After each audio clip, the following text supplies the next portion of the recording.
Hey everyone, today I'm going to walk through how to use Google Maps in an area where you might not have cell coverage. So an example for me is that every year we do a river trip to the Frio River in Concan, Texas. And every year I have no service on my phone.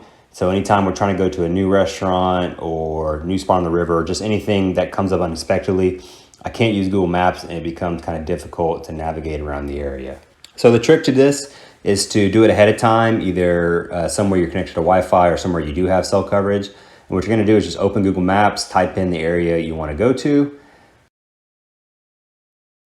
And when you're there, you can pull up this tab from the bottom and then scroll all the way over to the right, and there'll be an option to download offline map.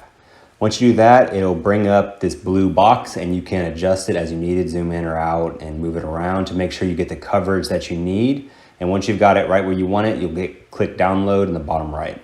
An option will pop up asking you if you want to turn on a notification for when it's done downloading. I'm doing a pretty small area here relatively, so it shouldn't take too long. So I'll go ahead and just hit no thanks and I'll wait out while it downloads.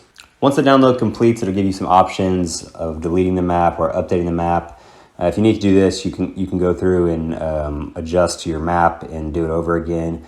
I was happy with what we did for mine, so I'm just going to hit this back arrow in the top left corner. And we're all done. So it's a really simple trick and just allows you to have access to Google Maps in those areas where you know you won't have cell coverage. If this helped you out, let me know below. If you have any questions, let me know. Otherwise, I'll see you on the next project.